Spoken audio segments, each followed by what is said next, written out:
So we work with what's called the enterprise business and agility model. I'm not going to spend a heck of a lot of time on this, but it's really got 7 pillars. And it says, first of all, the first pillar we deal with is customer seat at the table. So better, understand your customers and deliver high impact solutions to the market faster to them.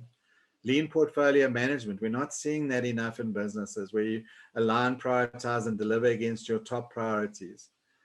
Oddly enough, one of a lot of people say, why do you have organization and team design as one of your pillars? It's simply because today we have to look at networked, cross-functional, self-regulating teams, particularly if we're doing agile. But not every part of the business will go agile. So there will still be parts of the business that may have a traditional structure in it. And then there's other parts of the business that, like a call center, that may very well have pods of workers that are going in it. Also within org and team design, what we look at there is we have what we call enablement teams. So those are teams that go across the other teams to enable them with skills they require. And then we also sometimes talk about dual track agile, because there's this difficulty with some companies in allowing the time for innovation. Team that actually does all of the innovation side. And once they've got a product that is now ready to basically be developed, then they put it into the development team. So that's the dual track agile mindset and framework. I think we've spoken about, agile mindset. It is a mindset. It's about being agile, not about doing agile. Leadership agility. I spoke a bit about that. Make it stick, sustain. So this is very much the building the internal capabilities from a change perspective. But this is also where HR plays a big role. So in my mind, HR most probably has one of the biggest roles to play in an agile transformation. When I speak to agile or to HR teams, I say it's not so much about how you use agile in your own department.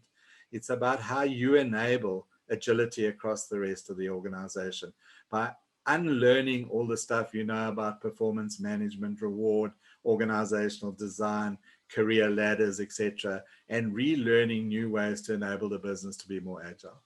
And then there's the technology agile as well.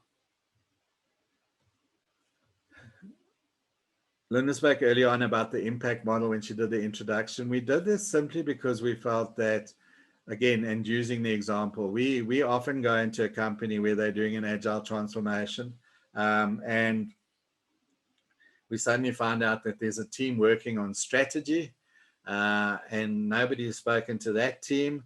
And the odd thing is, if you're working on the strategy and strategic initiatives, who's actually going to implement it eventually? It's going to be the agile team. So we put this, I don't even know if it's a model or a framework. It's more a reference point to say, put the customer at the center, and then make sure that across your business what's happening at the imagine, which is the anticipate, explore, and imagine emergent changes, and making sure you develop products and services that meet your customers' wants and needs faster than your competitors.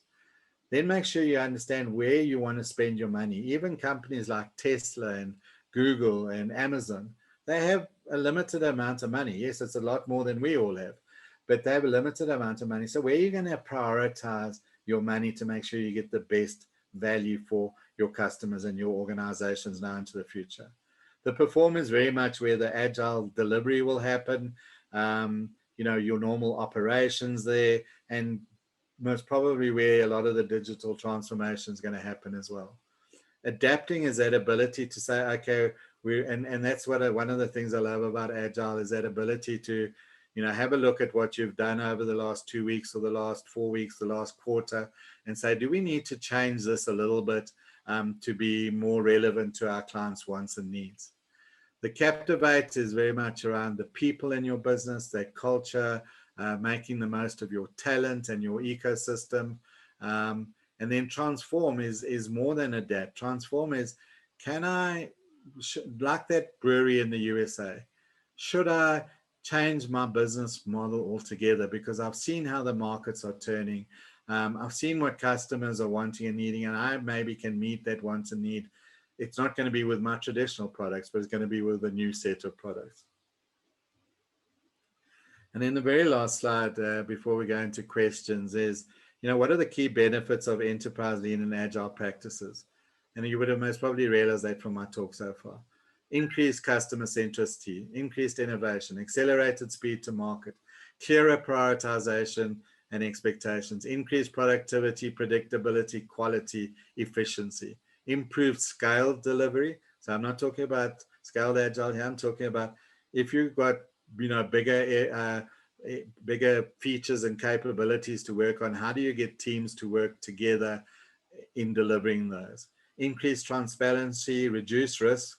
When we go in and we talk to a few risk departments, when we start talking to them about Agile and the way that it helps them in their jobs, they absolutely love it, because one of the things that we do often in the Agile, especially at our quarterly planning, is we do what we call roaming the risks. We first identify them, and then we say, are they resolved, owned, accepted or mitigated?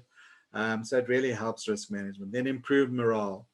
And then finally, the performance metrics, increase performance and revenue and profitability, operating margins, market share, brand equity, customer satisfaction, employee engagement, adaptability, and resiliency. Yeah, so I know that was a mouthful, and I tend to go at it at a rapid rate. So thank you for that. And yeah, let's see if there's any questions.